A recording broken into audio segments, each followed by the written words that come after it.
bergerak pinjam uang itu drastis lah. Dulu pertama pinjam itu cuma 7 juta, 10 juta. Bentar saya dicek udah berapa sekarang? 10 M lebih, Pak. 10 M lebih, Pak.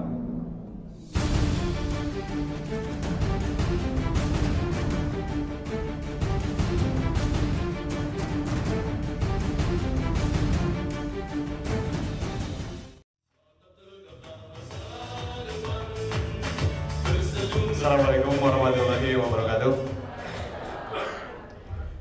Perkenalkan, nama saya Yosef Purnama dari Tasikmalaya. Saya mengikuti SMATR kemarin pada hari Rabu Kamis ya, pelaksananya di Tasikmalaya.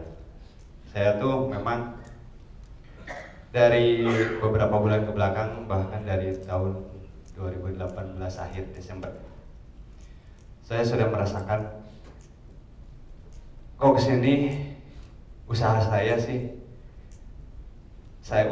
itu di bis pariwisata, Pak, transportasi sama percetakan.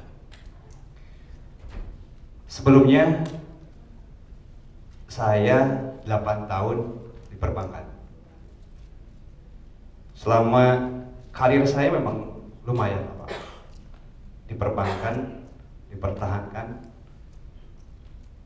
Ya itu, memang dalam hati saya itu antara target perusahaan sama usaha saya dari dulu udah tahu bahwa riba, kerja di bank riba. Orang tua juga sudah mengingatkan, jangan kerja di perbankan. Dan kerasa target di perbankan, pushnya seperti apa, coachingnya seperti apa, bonus lumayan, terjamin. Tapi di sisi lain batin yang terus menolak. Saya dulu mencari target itu 1 bulan itu 3 miliar. Saya menyalurkan kredit buat para pensiunan sama pegawai. Ego saya dulu masih tinggi, Pak, ego ya.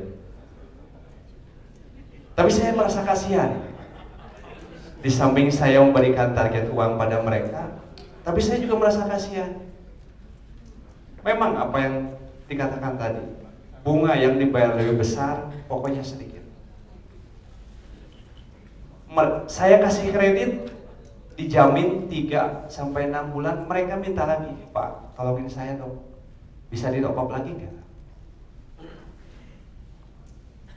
Kalau yang banyak aset, mungkin bisa saya bantu. Tapi kalau yang sudah tidak bisa, buat menyekolahkan, buat biaya lain-lain, buat anak menikah, saya udah merasa kasihan. Jumlah mungkin gaji pensiun berapa yang dipotong, habis buat bayar utang, cuma kebawa ke rumah cuma 200.000, 100.000 buat dia hidup sebulan. Udah, saya keluar, saya usaha dengan modal, dengan pengalaman perbankan, saya bisa meminjam uang. Karena saya udah lama di perbankan, jadi saya tahu celah-celahnya bagaimana kredit saya tuh bisa masuk. Goreng rekening, laporan ditambah-tambahin. Ya itulah, karena usaha saya dulu kalau tidak pinjam ke bank kemana lagi. Memang saya bukan orang yang berada, sama istri saya juga modal dari nol, modal nekat lah. Sebelum kerja di bank, saya mengikuti suatu pelatihan, namanya Entrepreneur University. Nah, mungkin dulu tahu kan, modal, botol, bodol, dan lainnya. Modal, duit orang lain, tenaga orang lain, dan lain sebagainya. Saya bayar 3,5 juta. itu buat saya menggunakan dana riba. Berani bayar itu. Maka kembali saya tidak usah mikir-mikir berapa uang yang saya keluarkan buat pendidikan ini, nggak ada apa-apanya. Karena bertolak belakang. Dulu, oke, ke bank pinjem-pinjem mudah. Tapi setelah di sini merasakan bahwa itu adalah hal yang salah. Terbukti, saya bergerak pinjam uang itu drastis lah, Pak. Dulu pertama pinjam itu cuma 7 juta, 7 juta, 10 juta. Hutang saya dicek udah berapa sekarang? 10 M lebih, Pak.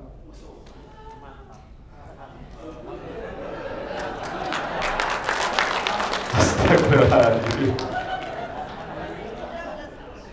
Itu saya 2011, udah 2012, udah.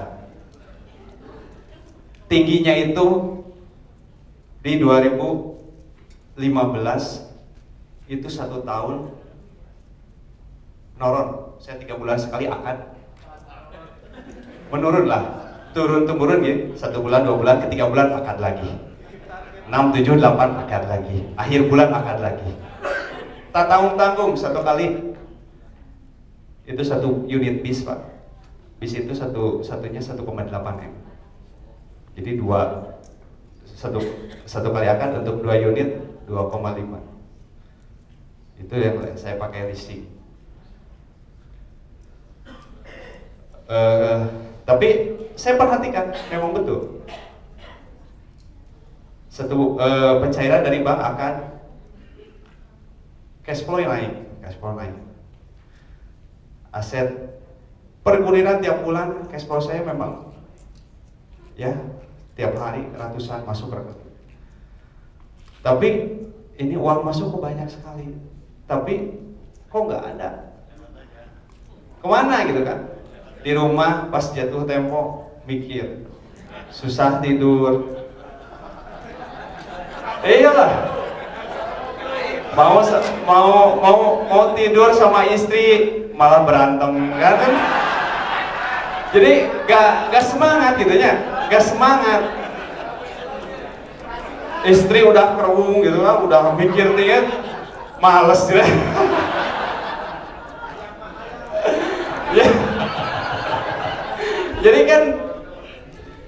Jadi kan gimana lah? Jadi gak tenang. Makanya udah beberapa bulan terakhir saya mikir sama istri. Kebetulan istri saya sekarang tidak ikut SMATR, kemarin ikut, Bu. Jadi saja duluan, katanya ikut langsung. Jadi udah beberapa bulan udah kerasa ya sekarang udah ya kewajiban bunganya saja, Pak. Kalau dihitung per bulan 70 sampai 100 juta bayar bunga. Mungkin saya yang segini pusingnya sama yang sedikit juga kan. Nah, Pak, jadi udahlah sekarang, makanya kemarin diberitahu sama teman, udah ikut SMATR, saya mau pinjam uang kok malah disuruh seminar. Ya udahlah, kebetulan sama istri saya, kalau istri memang lemah ya, Bu. Datang pegawai, Pak, oh ini datang lagi, dipus lagi, jadi udah nggak tenang. Makanya saya putuskan ikut PPTR kemarin habis SMATR. Besok tuh saya akhir bulan nih, Senin, Selasa, Rabu itu udah besok tuh dikejar semua.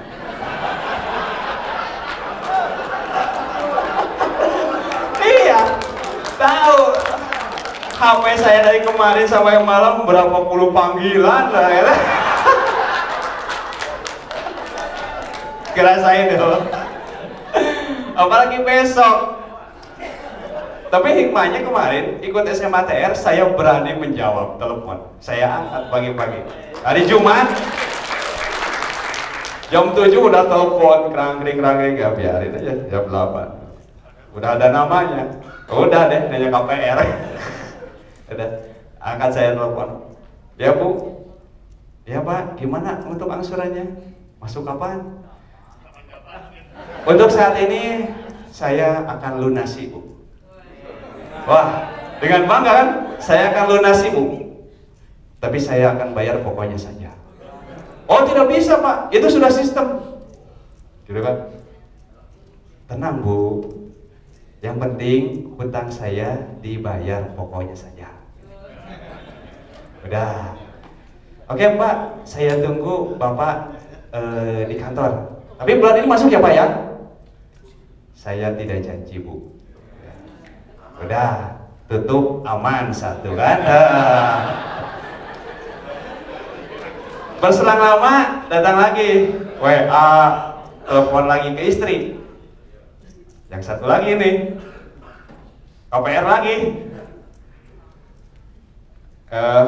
Dia istri saya juga udah kuat, mentalnya udah dapat kemarin intinya. Dia terima. Ya, saya udah telepon si abang, udah jelasin nih. Jadi mereka marah.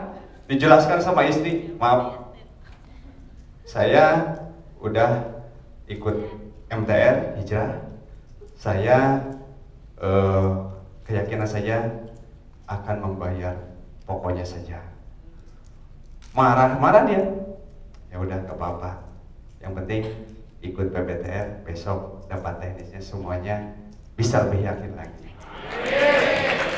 Makanya tadi saya telepon istri, Mah, yang kemarin hasilnya 9 hari kemarin ini prioritasnya yang kita utamakan dulu apa aja, tolong deep mappingnya tulis ya kan, istri itu ada bukunya, ya udah sok aja tulis, nanti kita diskusi kalau pulang gitu.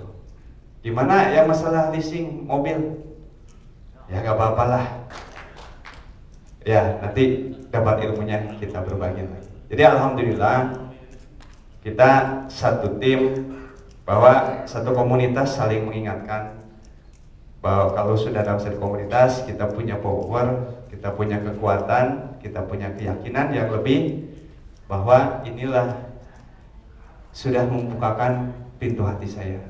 Karena saya minggu kemarin itu sebelum ikut SMA TR, mungkin itu cara Allah mengingatkan saya dan keluarga.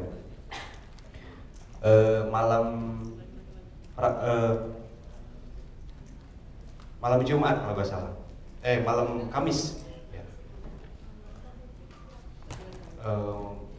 ya malam Selasa, malam Senin, ya malam Senin, minggu kabarnya.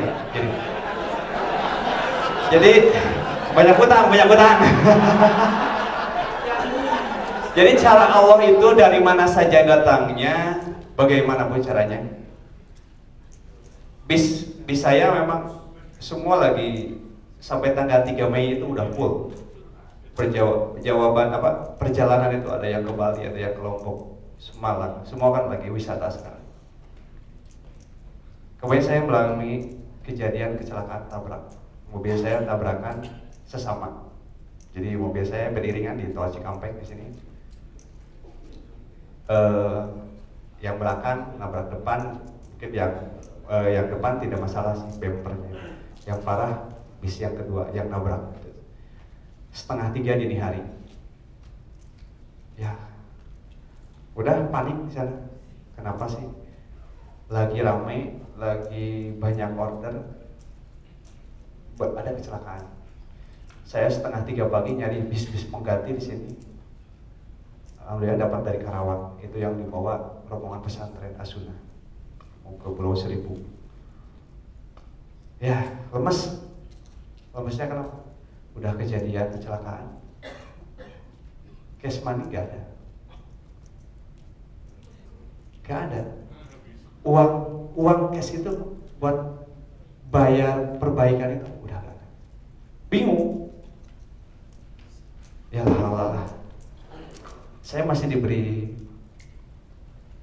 kejadian, tidak ada korban meninggal, tidak ada kepolisian. Jadi itu kembali sama jasa marga direknya dengan biaya cuma 300.000. Alhamdulillah masih diberi kesempatan. Coba kalau ada kejadian meninggal, semua lebih repot lagi.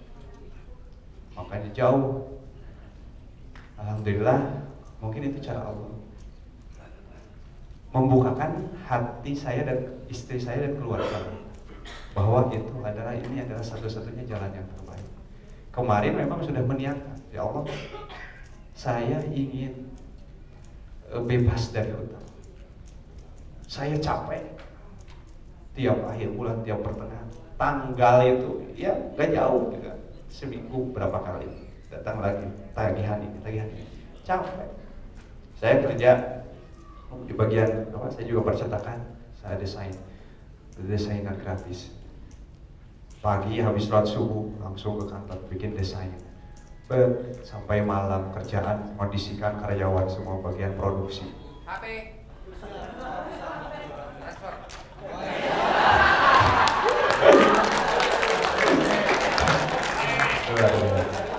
Nah, jadi saya mengingatkan bahwa saya itu capek banting tulang buat siapa? Ke rumah anak pingin main yuk, udah jenuh di rumah. Maaf, ayah masih banyak kerjaan. Nanti pulangnya malam. Ya gitu aja berkutik. Udah beberapa bulan terakhir itu merenung saya. Tapi belum dikasih jalan, kemana sih saya harus minta bantuan? Kalau sesama minta ke orang sama, mereka juga punya utang, punya beban. Jadi mau curhat terus nih sama Allah. Ya, tapi kita nggak ada coach yang membimbing gitu. Siapa sih? Kita itu saling mengingatkan, berbagi itu sama siapa lagi nih yang sama senasib itu. Gitu kan? Kalau ke orang lagi ya gitu. Tapi ya alhamdulillah berkat MTR ini saya bisa mengambil hikmah dan keyakinan. Yuk, sama istri saya juga hijrah, udah totalitas sekarang. Jadi jangan ada keraguan ini mang ini. Ya udah, kita hadapin gimana? Aset kita mau dibawa, mau diambil, mau saya jual silahkan. Ya, saya udah yakin itu. Tapi mungkin kita diperhitungkan berapa yang sudah kita bayar ke pihak abang, berapa ke leasing. Saya juga nanti di mapping itu solusi-solusinya gimana. Jadi saya bisa menentukan arah keputusan yang tepat. Gitu. Alhamdulillah Pak Julan, saya bisa dikasih pencerahan di sini. Saya bayar di sini itu memang tidak ada apa-apanya dibanding pengalaman hidup, keterbukaan hati saya menerima apa-apa yang selama ini ego lah, selama ini ada ego. Tapi alhamdulillah saya sudah menyadari sama keluarga satu komitmen, satu visi bahwa yuk ini mungkin jalan yang terbaik dari Allah Subhanahu wa taala. Terima kasih. Assalamualaikum warahmatullahi wabarakatuh.